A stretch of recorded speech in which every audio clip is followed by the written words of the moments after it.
Sehingga pencipta langit dan bumi mengutus Nabi Muhammad menerangkan kemudian kepada umat Islam, Bismillahirrahmanirrahim, innal mubaththirina kanu ikhwanan syayatin. Dalam ajaran syaitan tidak ada yang namanya Nabi Muhammad. Itu nabi kami dan agama kami. Lain saya kan bicara Islam ini, bukan membahas agamamu ini. Belum. Islam dulu nih yang saya bahas nih. Jadi di Islam itu diajarkan oleh Allah melalui Roh Kudus kepada Roh kebenaran Nabi Muhammad SAW. Siapa Roh Kudus Allah Subhanahu Wa Taala menjelaskan sesungguhnya orang-orang ini kenapa penyembah setan ini tidak mau diam? Ini kan giliran saya. Turunkan ya kalau nggak mau tertib ya. Nanti kau jual setan yang kau sembah itu nanti. Habis ini kubal balik kalian. Tunggu sabar. Sabar dulu. Mereka hanya framing Roh Kudus Allah itu Muhammad. Tidak ada di dalam kitabmu kata Roh Kudus itu monyet. Adanya di Al-Quran. Roh Kudus itu hanya curian Lembaga Bible Indonesia biadab. Justru dalam agamamu itu nggak ada Roh Kudus. Orang Kristen di luar Indonesia tidak kenal apa itu Roh Kudus. Roh Kudus itu dari Al-Quran kata itu. Nggak ada di gereja penyembah setan. Itu nggak ada. Saya baru datang loh. Dasar setan, penyembah setan. Saya lanjut dulu. Tunggu giliran kalian. Nanti ku beraki mulutmu semua satu-satu. Sabar. Mulut kau yang ku beraki. Tunggu aja mulutmu, anak setan. Tunggu habis ini ya. Jangan kau pancing saya ya. Jangan kau pancing saya. Anak biadab agama penjajah. Udah diam kau, biadab, anak setan, anak monyet yang lahir dari sperma babi, kau diam. Bapak emakmu itu makan babi, saripati babi jadi sperma, lahirlah kau. Kau itu orang lagi berbicara mengenai Islam, kau masuk-masuk. Kau paham gak itu kalau kau itu berasal dari sperma babi? Kau sadar gak itu? Ya sperma babi ya tabiat babi. Dasar pemakan teh ayam. Ini sabar, sebentar sabar. Nanti saya kasih semua teh babi di mulut kalian itu, penyembah setan. Sabar, saya jelaskan dulu. Ketika separuh dari isi dunia itu sudah disesatkan oleh setan, Islam datang menyadarkan pengikut setan supaya mereka waras, jangan menjual setan dalam nama Yesus. Paham? Makanya dengarkan. Bismillahirrahmanirrahim. Innal mubazzirina kanu ikhwana syayatin. Wa kana syaitan lirabbihi kafura. Sesungguhnya orang-orang pemboros adalah saudara setan, dan setan itu sangat ingkar kepada Tuhan pencipta langit dan bumi. Kenapa orang-orang kafir ini disebut kemudian orang boros? Karena dengan satu Tuhan mereka nggak cukup. Adam Tuhannya satu, Abraham Tuhannya satu, Musa Tuhannya satu, Yesus Tuhannya satu. Kristen borong Tuhan. Gak cukup satu, pemberosan. Apa gak cukup satu Tuhan tempat Yesus berdoa itu? Sampai kau tambah-tambahi lagi Tuhan satu. Apa gak cukup Tuhan yang diperkenalkan Musa kepada Bani Israel? Hakikat pencipta langit dan bumi, yang maha suci lagi maha tinggi, Yesaya 5 nomor 16. Apa enggak cukup satu Tuhan? Rakus, serakah, balala. Apa enggak cukup? Manusia tamak. Satu Tuhan enggak cukup, harus bikin Tuhan-Tuhanan baru. Dari jenis orang, dari roh-roh, dari burung merpati. Serakah kali kalian. Ini yang diterangkan Al-Quran. Orang yang boros itu temannya setan. Satu aja nggak cukup dibagi-bagi Tuhan itu. Balala, rakus, buaya. Jadi kalau orang yang bertabiat setan, satu nggak cukup. dikasih makan seluruh buah makanan yang ada di taman ini, bisa kau makan. Si rakus datang, kurang satu, makan seluruhnya yang ada di sini. Kalau perlu tiang listrik kau telan semua tuh. Jadi tabiat setan pararang pada itu, semua yang ada bergerak bisa dimakan. Itu tabiat setan tuh. Al-Quran menjelaskan di dalam surah Al-Araf ayat 202. Wa ikhwanuhum yamuddunahum fil ghayyi tsumma la yuqsirun. Setelah dunia kepenuhan dengan orang-orang penyembah setan, Al-Quran datang. Dulu Tuhan pernah menyatakan dirinya ahad, satu tunggal, absolut. Tiba-tiba ada setan mengajarkan, kemudian Tuhan itu rame. Maka Al-Quran datang menyadarkan manusia. Apa kata Quran? Teman-teman mereka, yaitu orang-orang kafir dan fasik, membantu setan-setan dalam menyesatkan, dan mereka tidak henti-hentinya menyesatkan. Itu tabiat setan, itu tidak pernah berhenti menyesatkan. Sekarang saudara-saudara Kristen di sini, kalau Anda mengatakan Yesus itu Tuhan, berarti Anda tidak cukup satu Tuhan. Yesus berdoa apakah kepada tiga Tuhan? Satu. Yesus sujud apakah kepada tiga Tuhan? Satu. Yesus kemudian menegakkan tangan ke langit apakah kepada tiga Tuhan? Satu. Yesus puasa mempersembahkan dirinya apakah tiga Tuhan? Satu. Yesus kemudian sujud apakah kepada tiga Tuhan? Satu Tuhan. Apakah hidup kekal menurut Yesus mengenal tiga Tuhan? Satu Tuhan. Nah, ada nggak yang bisa membuktikan di sini Yesus menyembah, beribadah, berdoa kepada tiga Tuhan? Ada nggak? Nggak ada. Terlalu boros kalian itu. Satu Tuhan yang menciptakan alam semesta ini saja, itu sudah cukup luar biasa maha kuasanya. Kau tambah lagi dua. Boros. Boros. Tuhan itu tidak mati. Dia maha menghidupkan, maha hidup. Ngapain kau bikin Tuhan lain baru? Tuhan itu maha mencukupkan. Tuhan itu maha perkasa. Mengutus Yesus tanpa ayah. Membuat Yesus bermukjizat. Ngapain kau tambah-tambah Tuhan lagi, kecil? Rakus sekali kalian itu. Terlalu serakah. Kenapa enggak sekalian aja buat Tuhan laut, Tuhan untuk bertugas di gunung, Tuhan yang bertugas untuk di darat, Tuhan yang bertugas untuk di udara? Kenapa enggak sekalian aja kayak gitu? Tuhan itu cuma satu. Dan Yesus itu Kristus. Paham enggak sih Kristus itu apa? Kristus itu manusia, titik. Tak ada itu Kristus itu kerah, itu enggak ada. Apalagi Tuhan. Yang namanya Kristus itu manusia. Titik. Kalau kau melantik manusia ini menjadi Tuhan, berarti ente angkatan jahat. Karena Yesus yang keluar dari kubur itu dilantik menjadi Tuhan dan Kristus untuk angkatan jahat. Kisah Para Rasul 2 nomor 20-36. Yesus dilantik menjadi Tuhan dan Kristus bagi angkatan jahat. Itu dalilnya. Orang yang keluar dari kubur itu adalah tanda untuk angkatan jahat. Matius 12 nomor 38 sampai nomor 40. Itu dalilnya. Yesus yang kau sembah itu bukan anak Maria. Mana dalilnya? Lukas 22 nomor 69 nomor 70. Yang kau sembah itu bukan Yesus anak Maria Kristus. Yang kau sembah itu si palsu. Yahudi ada memperkenalkan tiga Tuhan?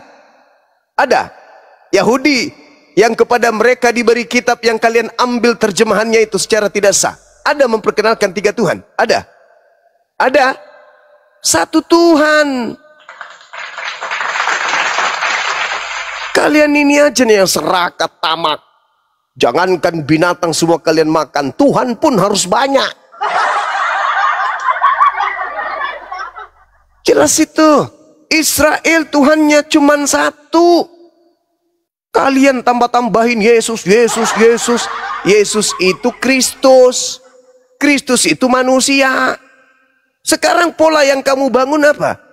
Yesus sepenuhnya manusia. Ya kalau sudah sepenuhnya manusia berarti nggak ada ketuhanan pada dirinya. Yesus sepenuhnya Tuhan. Lah, kalau sepenuhnya Tuhan berarti nggak ada unsur kemanusiaan pada dirinya. Otak pecah. Kepalamu kalian itu retak otak kalian itu. Kenapa? Karena tidak mengindahkan nasihat Yesus. Tapi memang Yesus tidak menasihati kalian sih. Yesus hanya menasihati muridnya agar waspada kepada penyesat yang datang memakai nama Yesus dan berkata, akulah Kristus. Dia akan menyesatkan banyak orang. Banyak orang yang disesatkan oleh Kristus itu siapa?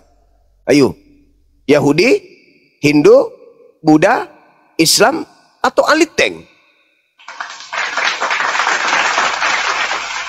Kristus akan menyesatkan banyak orang. Berarti banyak orang ini dikenal dengan gelar pengikut Kristus. Siapa yang punya agama, kelompok, sekte, organisasi, partai yang bergelar pengikut Kristus? Siapa?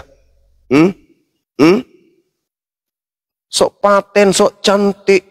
Yesus Tuhan, karena dia datang dari Tuhan. Setan itu juga datang dari Tuhan, kucluk. Adam juga datang dari Tuhan, Panoan. Kau sembarang. Jadi dengarkan dulu, kalau guru kita sedang ngajar, ya duduk yang anteng dulu. Nanti setelah dipersilakan sang guru, baru ngomong. Ini yang muslim-muslim aja ini sudah punya titel-titel aja diam. Enti kenal 1 tambah 1 tambah 1 sama dengan 1 aja masih salah. Ngomong, guru ngomong juga. Nah kalau udah dipersilakan baru ngomong. Nih saya mau persilakan nih. Yesus berdoa kepada 1 Tuhan atau 3 Tuhan? Jawab. Nah itu baru. Jawab tuh pertanyaan tuh. Yesus berdoa kepada berapa Tuhan? Berapa pribadi Tuhan? Tujuan Yesus berdoa 1 atau 3 kayak kalian tuh? Jawab, Panoan. Dan kau diam.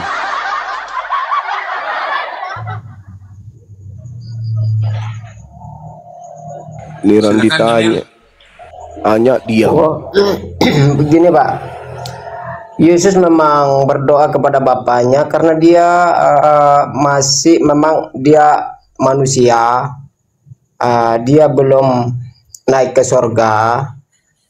Jadi dia menyembah kepada Bapa karena dia itu firman Allah. Baca di Kejadian 1 itu Allah berfirman. Jadi di Yohanes 1 ayat 1 itu ada lagi, coba baca lagi itu. Jadi kami meyakini bahwa Yesus itu memang Tuhan. Itu ajaran siapa tuh? Ya memang kami itu baca di firman Alkitab. Kami pakai Alkitab. Kami nggak berdasarkan liar gitu. Terus apa namanya? Jadi kita sepakat Yesus itu berdoa kepada 1 Tuhan saja. Ya dia berdoa kepada Bapa karena dia. Ya berapa Tuhan? Kepada berapa Tuhan Yesus berdoa? Ya 1 dalam diri Yesus. Dalam diri Yesus karena dia itu ada firman-Nya. 1 kan? Dia tidak, Yesus. Makanya dia tidak bisa bisa dari Bapa karena perkataan Yesus Bapa. Berdoa. Kalau Yesus itu Bapa, dia nggak berdoa. Syukron katina. Kalau Yesus itu adalah Bapa itu sendiri, dia nggak berdoa. Dia sebagai manusia dia pada saat dia manusia, dia Tuhan nggak? Ya di dalam dirinya ada Tuhan, ada Allah. Terus kenapa dia berdoa kalau begitu? Kalau yang Anda maksud firman Allah yang datang. Kalau Anda maksud Yesus itu adalah Tuhan, kemudian dia berdoa kepada Tuhan. Dia mengaku sendiri Yesus itu, aku dari atas dan kalian dari bawah. Kita ini kalau manusia dari atas itu kenapa? Hujan juga dari atas. Hujan juga dari atas. Itu enggak bukan jadi seperti Tuhan. itu. Yang kami Buah baca kelapa itu jatuh juga dari tidak ada atas, yang belum tertulis. ada kemudian buah kelapa jatuh dari bawah ke atas. Tidak ada yang tertulis, Pak. Masalah hujan itu tidak ada yang tertulis dalam kitab kami seperti itu. Sekarang begini, oke lah, itu imanmu, tapi itu tak ada dasarnya. Yesusnya kemudian, dasarnya itu semua tadi. ya iya, itu ajaran Kristus. Hati-hati, itu ajaran Kristus yang datang kepada Paulus, di mana Kristus ketika datang kepada Paulus, Kristusnya mau dituhankan. Kristus ini mau dituhankan. Sekarang sederhananya begini, kalau Anda itu pengikut Yesus, nih tak kasih dalil. Barang siapa mengatakan bahwa dia ada di dalam Yesus, dia wajib hidup sama seperti Yesus hidup. Ketika Yesus hidup, dia berdoa dalam satu nama saja, yaitu Bapa. Pengikutnya akan hidup sama seperti Yesus hidup. Menyembah, berdoa, sujud hanya kepada satu nama, yaitu Bapa. Barang siapa mengatakan bahwa ia ada di dalam Yesus, maka orang itu wajib hidup sama seperti Kristus telah hidup. 1 Yohanes 2 nomor 6. Itu dalil. Apakah saudara? Nah, sekarang siapa yang melihat Bapa dan garambam aku lagi. Garambam aku lagi. Garambam aku lagi. Garambam aku lagi. Jadi kamu jadi kamu, kalau kamu merasa sama seperti Yesus, berarti siapa yang melihat Daniel sama seperti melihat Bapa gitu. Itu Yesus sendiri yang berkata, bukan kami perkataan manusia, itu perkataan Yesus sendiri. Apa kata Aku Yesus? dari atas dan kamu Apa dari sih bawah. itu dari atas? Dari atas apa? Ada juga Apa dari atas? Yohanes 14 ayat yang ke-6. Akulah jalan dan kebenaran, tidak seorang pun yang datang kepada Bapa itu kalau pintar. Jadi Itu kalau kita tidak pintar. melalui tidak melalui Yesus Kristus ini, maka kita tidak akan masuk ke kerajaan sorga. Seperti itu. Melalui Yesus itu maksudnya dituhankan Yesusnya gitu. Yohanes 10 ayat yang ke-30.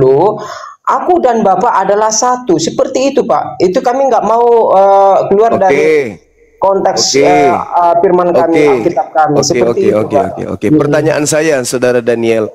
Semua data-data yang kamu comot dari perkataan Yesus tadi itu memang punya kami kok. Yang comot itu yang iya, itu ucapan Yesus. Yang comot ucapan itu Yesus. Ucapan Yesus itu yang kau congok, yang Bapak, ambil. bukan nyolong, bukan. Itu ucapanmu atau ucapannya Yesus? Ya, ucapan Yesus yang kami ikuti. Untuk siapa ucapan Yesus? Untuk siapa? Itu ucapan Yesus untuk siapa? Saya tanya Bang Juma. Itu ucapan Yesus untuk siapa? Bahlul. Tidak ada manusia yang mengaku dia Tuhan. Bahlul. Dengarkan saya. Bahlul. Bahlul. Bahlul. Kau jangan bicara sendiri, Bahlul. Kau bukan di gereja ini. Itu Yesus. Bahlul. Itu Yesus bicara kepada siapa?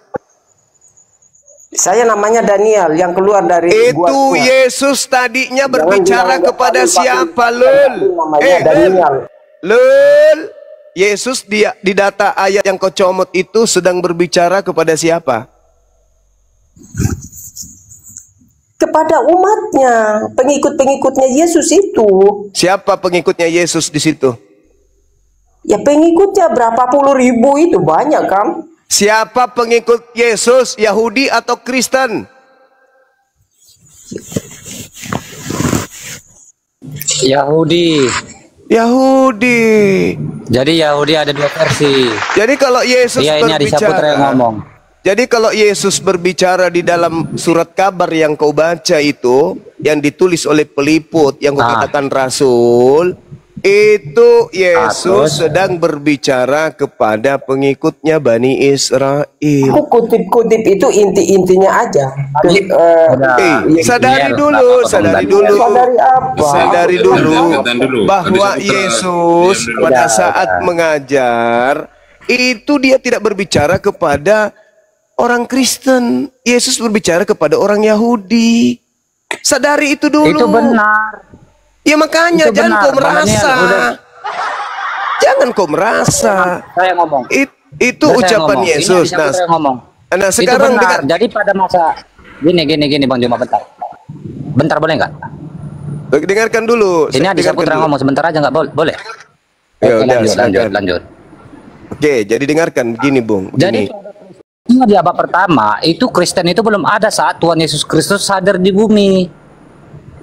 Di abad pertama saat Yesus Kristus atau Tuhan Yesus Kristus di bumi itu belum ada Kristen. Hadirnya Kristen itu di mana?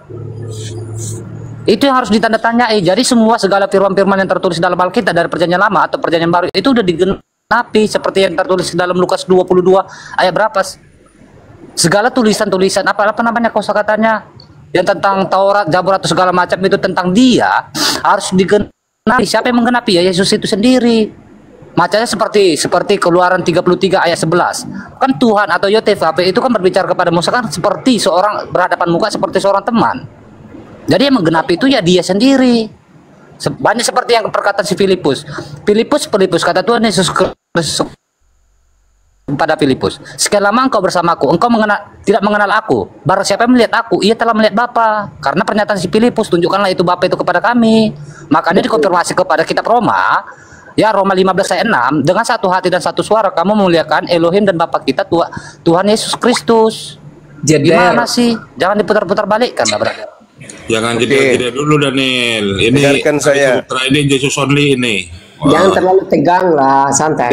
Dengarkan saya, penyembah makhluk kuburan. Dengarkan. Yesus ketika berbicara itu tujuan pembicaraannya untuk muridnya Bani Israel. Sedangkan Kristen ini adalah pengikut Kristus palsu yang keluar dari kuburan. Yesusnya ketika berkata kepada Bani Israel, semua tinta merah yang ada di dalam kitabmu itu menghantarkan murid Yesus percaya kalau Yesus itu hanyalah utusan Tuhan. Itu dulu. Kalau narasi, oke, tunggu Bang Juma. Kalau Sabar emang Yesus dulu. itu adalah Sabar dulu. Oke, lanjut. Sabar dulu. Kalian Biar. siapa? Memang kalian itu pengikut Kristus memang. Saya yang akan membela kalian. Kristen ini pengikut Kristus. Yes. Tapi ada tapinya. Kristen ini pengikut Kristus palsu. Sehingga sebagai pengikut Kristus palsu, semua ucapan Yesus kepada muridnya Bani Israel yang cakupannya hanya sebagai utusan, itu bernilai sebagai Tuhan. Kenapa? Karena pengikut Yesus palsu menganggap Yesus yang mereka ikuti itu adalah Yesus yang sedang penginjilan kepada Bani Israel. Sehingga contoh nih satu, dengarkan. Contoh, ketika Yesus berkata, sudah sekian lama engkau bersama aku Filipus, tapi engkau berkata, tunjukkanlah Bapa itu kepadaku.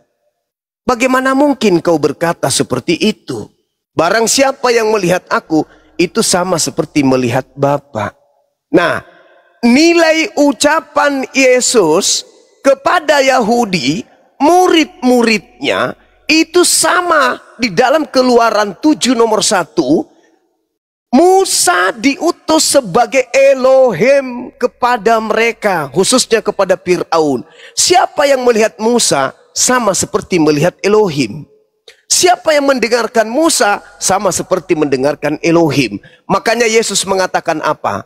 Firman yang kau dengar dari mulutku itu bukan dari aku, tetapi dari Bapa yang telah mengutus aku. Aku tidak dapat berkata-kata dari diriku sendiri. Makananku adalah melakukan pekerjaan yang diperintahkan Bapakku untuk aku kerjakan.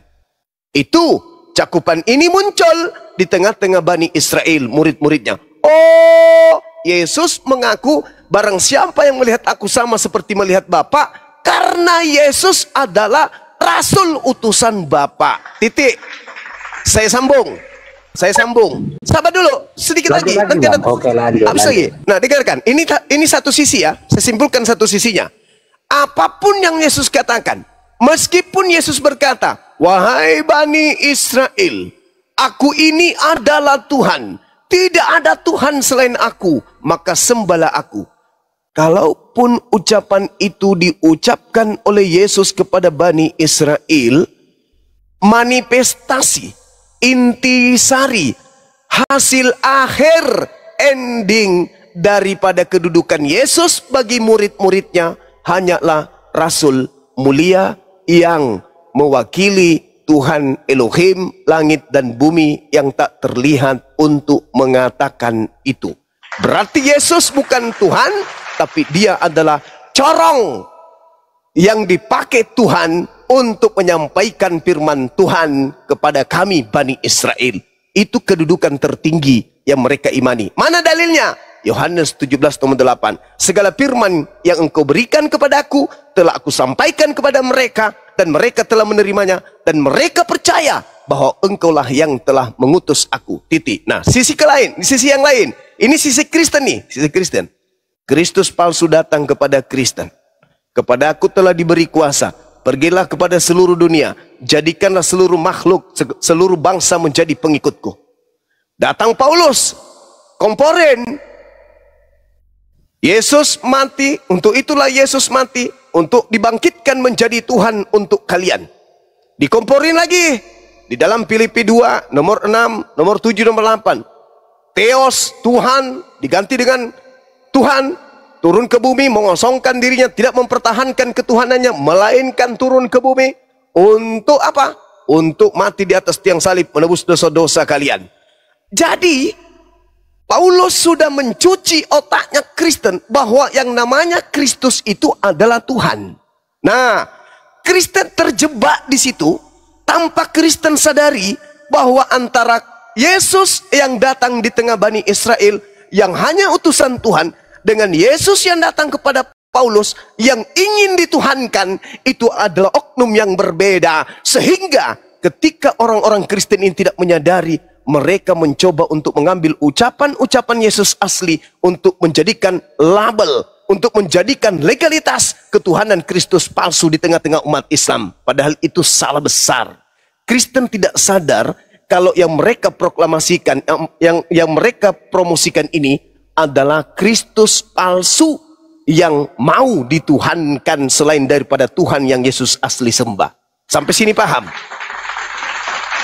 Anda menjilat ucapan-ucapan Yesus, siapa yang melihat aku? Sama melihat Bapa. Padahal itu bagi muridnya hanya ungkapan seorang rasul utusan Tuhan agar muridnya percaya kalau dirinya adalah rasul utusan Tuhan. Tapi bagi pengikut Kristus palsu, ucapan itulah bukti bahwa Kristus yang keluar dari kubur itu adalah Tuhan. You salah. Makanya Yesus mengatakan, waspadalah kepada penyesat yang datang kepadamu dengan memakai namaku dan berkata akulah dia. Saatnya sudah dekat, jangan kamu percaya. Apa intisari dari ucapan saya ini? Berapa menit ini? Anda boleh bicara lama nanti juga. Apa intisarinya? Orang-orang yang menyangka telah menyembah Yesus yang asli, ketika bertemu dengan Yesus yang asli nanti akan diusir, disebut sebagai pembuat kejahatan, dan aku tidak mengenal engkau, enyahlah daripadaku. Tertulis dalam Matius 7 nomor 22 sampai 23. Itu fakta real. Jangan kau ragukan isi kitabmu. Yang diusir adalah yang bermujizat, yang bernubuat, mengusir setan pakai nama Yesus. Tetapi yang datang membantu mereka adalah si Kristus palsu. Sedangkan Yesus yang asli tidak pernah mengenal Kristen. Sampai sini paham? 10 detik. Ingat Yesus ketika menjadi guru di tengah-tengah kaumnya Bani Israel. Apa kata Yesus? Waspadalah kepada penyesat yang datang kepadamu dengan memakai namaku, Yesus, dan berkata, akulah Kristus. Selepas dari itu tergenapi, datanglah kepada Paulus si palsu ini. Siapakah engkau Tuhan? Akulah Yesus yang kau aniaya. Disitulah mulai kata Yesus dalam Yohanes 12 nomor 31. Saatnya dunia telah dihukum dan dihakimi, sebab penguasa dunia yaitu iblis telah datang, dan dia akan dilemparkan keluar. Dari mana dia dilemparkan? Dari kubur. Pada hari ketiga si penyesat penguasa dunia keluar dari kubur. Apa katanya? Sini lo kubisikin. Apa? Kepadaku telah diberi kuasa, pergilah ke seluruh dunia, Jadikan seluruh bangsa menjadi pengikutku. Itu siapa? Itulah si Bilis Isis. Silakan Anda tanggapi, buktikan kepada saya, apakah ajaran Paulus itu sama dengan ajaran Yesus asli, di mana Yesus mengajarkan dirinya hanya untuk Bani Israel, di mana Yesus mengatakan hukum Taurat itu adalah hidup yang kekal di dalam Yohanes 12 nomor 49 dan nomor 50, sedangkan Paulus setelah kedatangan Kristus yang palsu, Paulus dibisikin hingga Paulus berkata di dalam Filipi 3 nomor 18, apa katanya? Hukum Taurat itu adalah sampah, tinja, kotoran. Pertanyaan saya, tolong dijawab. Habis ini Anda boleh bertanya tentang apapun kepada saya. Pertanyaan saya, siapa yang mengajarkan Paulus kalau hukum Tuhan yang ada di dalam Taurat itu adalah sampah, kotoran, tinja? Siapa yang mengajarkan Paulus itu? Yesus kagak? Elohim apalagi? Kalau bukan Kristus palsu yang ngajarin itu, lalu siapa? Jawab, silakan.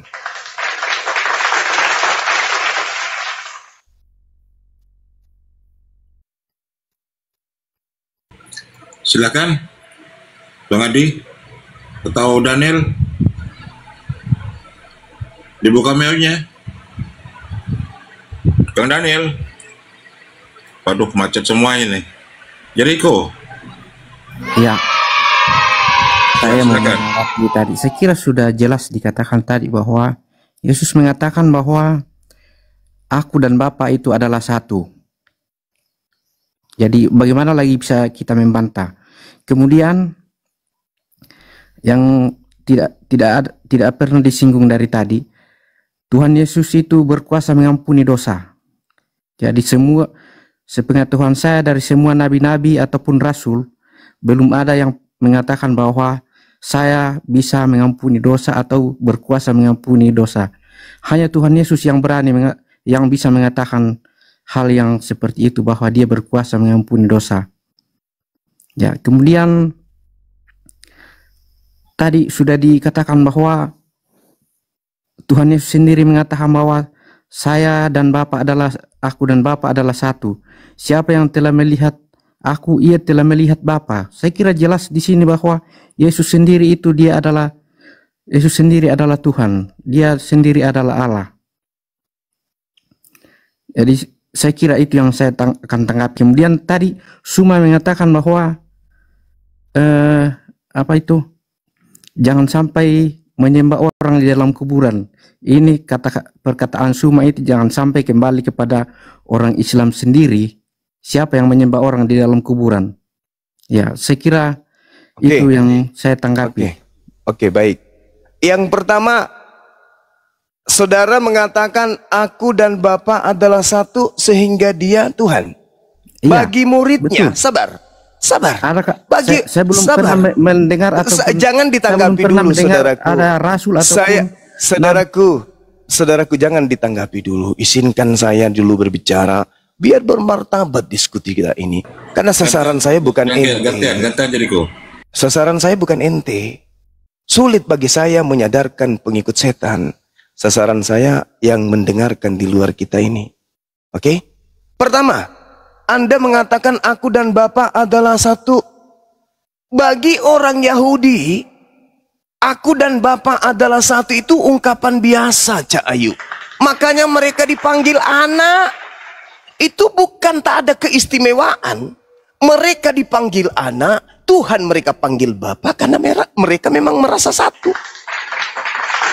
Di mana dalil itu bisa kita urai? Al-Quran pun mengatakan ini ma'akum. Dalil-dalil dalam kitabnya orang Yahudi. Aku akan menyertai kalian. Aku akan menyertai kalian. Sampai aku mengantar kalian kepada tanah yang aku perjanjikan kepadamu. Menyertai, bersatu dengan kalian. Itu bahasa biasa bagi orang Yahudi. Itu bahasa biasa bagi orang Islam. Ilmu ma'rifat, bersatu dengan Tuhan. Biasanya itu. Nih bantahannya. Di dalam kitab saudara, Yesus berkata dalam Yohanes 5, Yohanes 8 nomor 29. Apa kata Yesus? Bapa yang mengutus aku tidak membiarkan aku seorang diri. Tidak membiarkan aku seorang diri berarti berapa orang? 2. Dia senantiasa menyertai aku. Di mana Yesus menyebut dirinya 2 dengan aku dan Bapa adalah 2? Baca Yohanes 8 nomor 15, 16, 17, 18. Kamu menghakimi manusia, aku tidak menghakimi manusia. Dan kalau aku menghakimi manusia, penghakimanku itu pasti adil, sebab aku tidak seorang diri. Bukankah di dalam kitab Tauratmu dikatakan 2? Bukankah di dalam kitab Tauratmu dikatakan 2 orang sah? Akulah yang bersaksi tentang diriku. 1, Bapa juga yang bersaksi tentang diriku. 2, aku dan Bapa adalah 2. 1. Kemudian Anda yang kedua tadi berbicara tentang adakah manusia yang mampu mengatakan dosamu telah diampuni. Sekali lagi, tadi siang saya beri tantangan. Kalau ada kemudian ucapan Yesus yang mengatakan dosamu telah aku ampuni, aku dirikan gereja di samping masjid saya. Dalam original teksnya, Yesus berkata didomi. Itu artinya apa? Meninggalkan. Anak manusia berkuasa meninggalkan dosa. Bukan mengampuni dosa, tapi meninggalkan dosa. Ketika Yesus mengatakan dosamu telah diampuni, dia tidak mengatakan dosamu telah aku ampuni. Bagaimana mungkin Yesus mampu mengampuni dosa manusia, sedangkan dia masih berdoa kepada Tuhan? 1, nih perhatikan nih. Perhatikan kata-kata saya. Kalau Yesus mampu mengampuni, dia tidak perlu mati terkutuk. Dia hanya mengatakan, wahai dunia, aku ampuni seluruh dosa-dosamu. Selesai. Kemudian yang terakhir, Anda bertanya, adakah manusia seperti itu? Bung, kamu baca surah Ali Imran, ayat 31, Allah subhanahu wa ta'ala menjelaskan apa? Qul in kuntum tuhibbunallah fattabi'uni yuhibbukumullah wa yaghfir lakum dzunubakum wallahu ghafurur rahim. Jika engkau ingin dosa-dosamu dihapuskan, dosa-dosamu ingin dilenyapkan seluruhnya, maka ikutilah Nabi Muhammad. Itu Quran. Al-Quran surah Al-Jumu'ah ayat 2. Al-Quran Al-Jumu'ah ayat 2 ini Allah subhanahu wa ta'ala menjelaskan apa? Nabi Muhammad aku utus wa yuzakkihim, untuk apa? Mensucikan manusia. Nabi Muhammadku bukan untuk menebus, emang pegadaian. Nabi Muhammadku, I love you full. Nabiku Muhammad. Kenapa? Beliau diutus untuk mensucikan. Kalau kita disucikan, kemana kita kembali? Surga atau neraka? Surga. Beliau diutus, Al-Quran surah Al-Jumu'ah ayat 2. Beliau diutus bukan untuk menembus, mati sampai keok di atas salib. Tidak. Nabi Muhammad diutus untuk mensucikan umatnya. Wa yuzakkihim. Pahami itu. Tadi yang terakhir apa? Yang kau ajarkan tadi itu apa? Ada yang ingat? Ucapan beliau yang ketiga poin tadi. Anda masih ingat ucapan Anda? Yang berlete-lete tadi itu?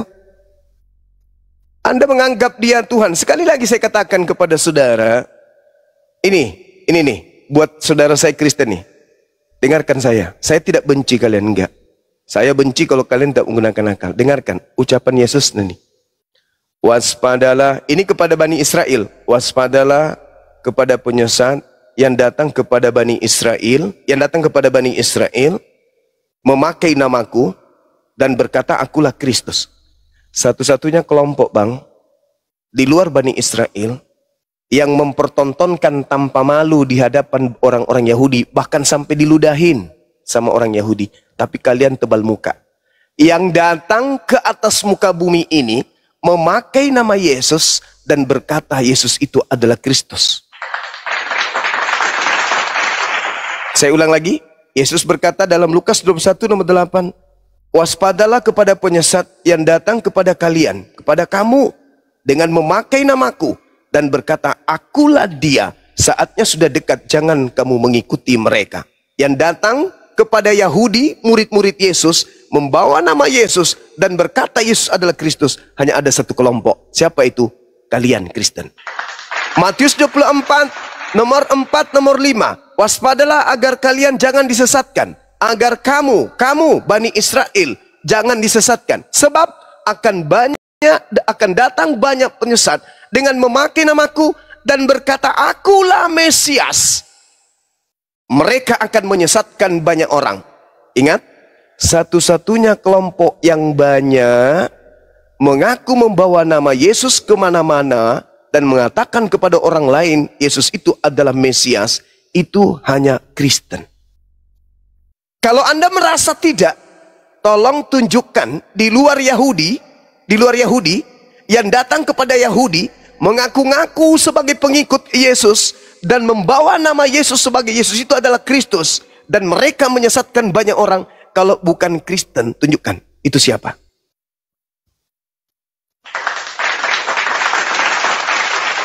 Kelompok di luar Yahudi yang datang menjual Yesus Kristus sebagai Tuhan, sebagai ini, bla bla bla bla bla bla bla, dan endingnya diusir karena mereka menyebut nama Yesus dalam mengobati orang, bermujizat, bernubuat, mengusir setan. Itu hanya Kristen. Siapa kalau bukan Kristen? Tunjukkan kepada saya organisasi mana, partai mana, perkumpulan mana yang memanggil Yesus Tuhan, bermujizat pakai nama Yesus, tapi di luar kelompok murid Yesus yang asli. Itu siapa? Hindu, Buddha, ateis, Islam, atau Kristen? Tunjuk. Kalau bukan kalian, tunjuk yang lain. Karena itu harus digenapi. Tidak bisa tidak. Kalau sampai itu tidak digenapi, berarti Yesus pembohong. Tapi kalau sampai Yesus itu tidak bohong, harus digenapi. Maka kalau harus digenapi, tentu Yesus bukan pembohong. Maka harus digenapi. Maka tunjukkan kelompok pengikut Kristus di luar Kristen. Ada nggak selain kalian? Itu PR. Silakan. Oke, yang akan saya tanggapi kembali mengenai perkataan Tuhan Yesus yang mengatakan bahwa Tuhan Yesus berkuasa mengampuni dosa. Tadi Mangsuma mengatakan bahwa Nabi Muhammad pun itu dalam Al-Quran mengatakan bahwa siapa yang mendengarkan Nabi Muhammad atau mengikuti Nabi Muhammad, dosanya akan diampuni. Ini konteksnya beda, Bang. Ini bukan perkataan Muhammad. Muhammad tidak pernah mengatakan bahwa dia berkuasa ataupun mengatakan bahwa manusia bisa diampuni dosanya ataupun melalui perkataan Muhammad. Ini beda dengan Tuhan Yesus sendiri yang mengatakan bahwa dosamu telah diampuni. Pada saat Tuhan Yesus disalib, itu orang yang bersama dengan Tuhan Yesus disalib yang ada di sebelahnya, Tuhan Yesus sendiri mengatakan kepada orang itu bahwa saat ini juga engkau telah bersama-sama dengan aku di dalam surga. Ya, saya kira itu tanggapan saya mengenai tanggapan Bang Suma tadi. Ya, saya kira itu saja. Oke, baik. Kalau Anda minta ucapan langsung dari Nabi Muhammad, Nabi Muhammad justru mengatakan di dalam hadis riwayat Ahmad, Ibnu Hibban dan Baihaqi, apa kata beliau yang mulia? Jaminlah untukku 6 perkara darimu, aku jaminkan surga untukmu. Pertama, jamin aku kalau apa yang akan engkau bicarakan dan yang telah engkau bicarakan itu benar. Jamin aku, tepati janji kepada Allah dan juga janji aku, kamu menepati janji kepada manusia. Yang ketiga, jamin aku, engkau akan menunaikan amanah. Selanjutnya, jamin aku, engkau akan menjaga auratmu, menjaga kemaluanmu, dan jamin aku, engkau akan menahan matamu dari yang haram, dan jangan kamu mencuri. Jaga tanganmu. Kalau engkau menjamin aku dengan 6 perkara ini, katanya, maka aku akan jaminkan surga untukmu. jamin aku 6 perkara, maka engkau akan aku jamin surga. Itu kata ucapan Nabi Muhammad. Apa kata Allah? Qul in kuntum tuhibbunallah. Jadi ucapan Nabiku itu jelas, ucapan Tuhanku juga jelas. Barang siapa yang ingin dosanya dihapuskan, ikut Nabi Muhammad. Barang siapa kemudian yang ingin disucikan dari dosa-dosa, ikut Nabi Muhammad. Nabi Muhammad kemudian berkata, jamin aku 6 perkara, maka aku jamin engkau surga. Benar dalam berbicara, tepat janji kepada Allah dan manusia, tunaikan amanah, tutup aurat, dan jaga kemaluanmu. Tahan matamu dari yang haram, dan jaga tanganmu dari maksiat. Kalau kau jaga 6 perkara ini, maka aku jamin kalian surga. Yesus, beda, sabar Bung. Konteksnya beda. Saya kira konteksnya beda. Di mana Yesus tidak pernah mengatakan bahwa saya akan mengampuni dosa kalian jika kalian. Di mana Yesus dosa. pernah mengatakan dosamu Tuhan di mana Yesus mengatakan bahwa dosamu akan diampuni. Apa? Kemudian di mana itu Yesus mengatakan itu? Di mana? Iya, adalah di dalam. Saya sudah bilang tadi, aku dirikan kamu gereja kalau Yesus pernah mengatakan itu. Pada saat dia menyembuhkan orang sakit, Tuhan Yesus mengatakan dosamu telah diampuni. Ada enggak Yesus mengatakan dosamu telah aku ampuni? Ada enggak? Apa bedanya? Saya kira beda. Sama aja. Beda. Ada bedanya. Sangat berbeda. Ingat saudaraku, ingat. Tidak ada bedanya. Ingat saudara. Sama dengan Tuhan Yesus pada saat dia disalib. Ingat saudara, dia mengatakan kepada orang yang salib di sampingnya bahwa saat ini juga engkau telah bersama-sama dengan aku di dalam surga. Faktanya kan tidak. Itu bohong. Apakah kedua orang yang disalib itu menghilang? Sudah di surga? Iya. Ke surga enggak orang yang disalib itu? Orang ke surga enggak? Yang kembali dari surga. Makanya bohong. Sekarang juga engkau akan bersama-sama dengan aku di Firdaus. Benar enggak? Terangkan enggak 2 orang itu? Pembohongan, penipuan. Makanya jangan percaya kepada surat kabar. Bang Juma, saya mau ini ada pertanyaan. Muhammad jamin surga, ya? Betul. Jamin surga, ya? Ya. Terus gimana keluarga Muhammad sementara ini masih di neraka, ya? Kok bisa? Siapa keluarga Nabi Muhammad di neraka? Siapa? Ya bapaknya kan. Di mana dalilnya bapaknya di neraka? Di mana dalilnya? Makanya jangan disembunyiin. Di mana dalilnya? Orang Arab, Bang. Saudara, orang Arab. Saudara, jangan bahas Islam kalau ilmu hanya setai kuku, ya. Orang Arab itu, Bang, kalau berbicara mengenai aba, itu berbicara paman. Sedangkan yang dikatakan yang dikatakan di situ pamannya Abu Lahab. Memang ada surahnya di dalam Quran tentang pamannya Abu Lahab itu di neraka. Itu paman. Kenapa pamannya di neraka? Karena menentang dakwanya siapapun, jangankan paman seorang nabi, anak kandung bahkan istri seorang nabi, kalau membantah kenabian ayahnya neraka. Ayahnya Abdullah, sabar dulu, sabar saudara, sabar. Nama ayahnya Abdullah. Apa yang dilakukan Abdullah sampai beliau masuk neraka? Ada dosanya? Tunjukkan, secuil dosanya Abdullah kalau ada. Ada? Nggak ada. Jadi aba atau abu di situ itu merujuk kepada pamannya Abu Jahal, Abu Lahab. Kalau belajar Islam itu yang jangan malu-maluin kalau mau bernarasi tentang Islam. Maksudnya di Al-Quran kalian juga bilang Bang Juma, ya, ada juga aku baca itu Allah itu Rob. Allah itu Rob, terus itu kalau Muhammad itu Rob juga. Emang gimana sih? Mana ada di Al-Quran, hai?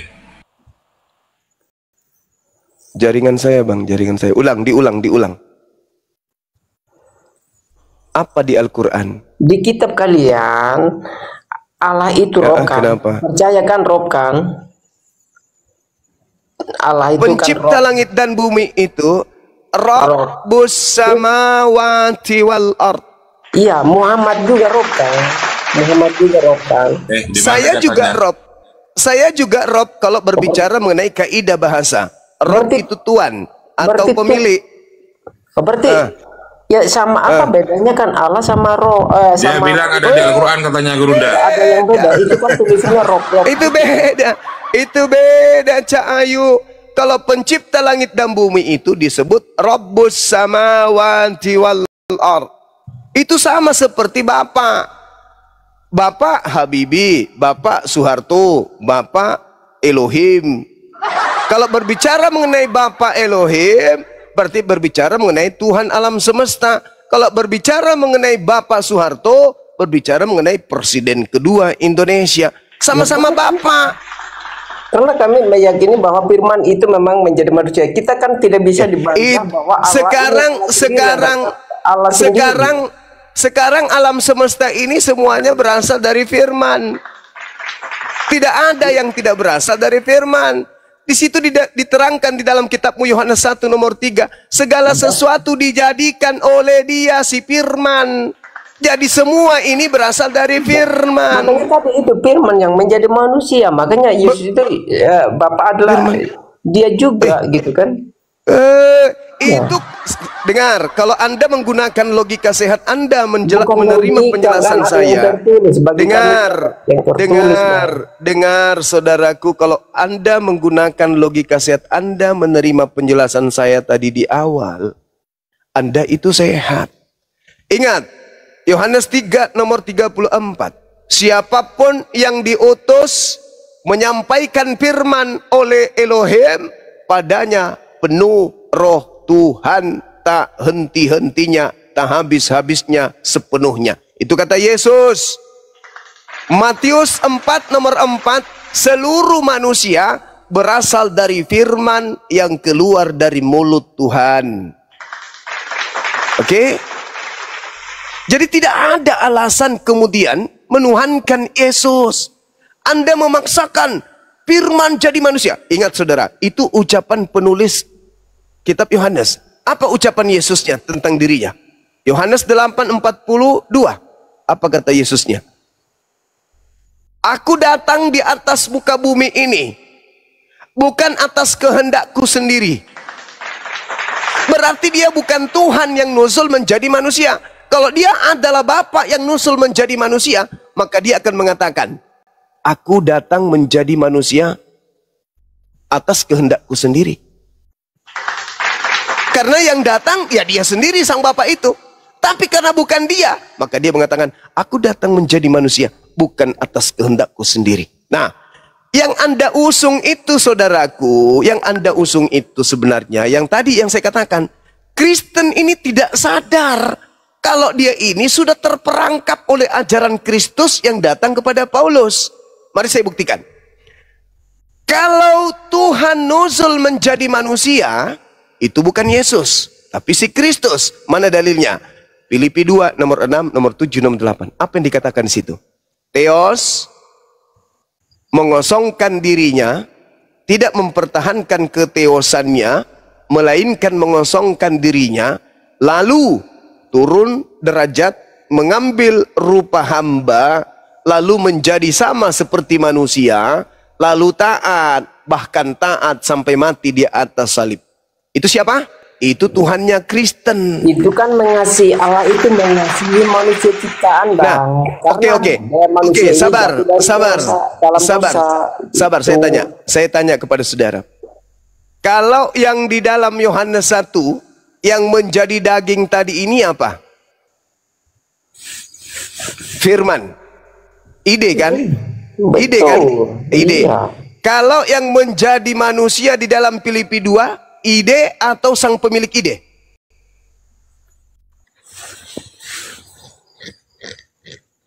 Ayo. Jadi biar gimana pun saudaraku sadari Bung, sadari. Saya ulang lagi. Sadari dulu. Kalau di dalam Yohanes 1 nomor 14 yang menjadi daging itu adalah ide, pikiran, perkataan Tuhan.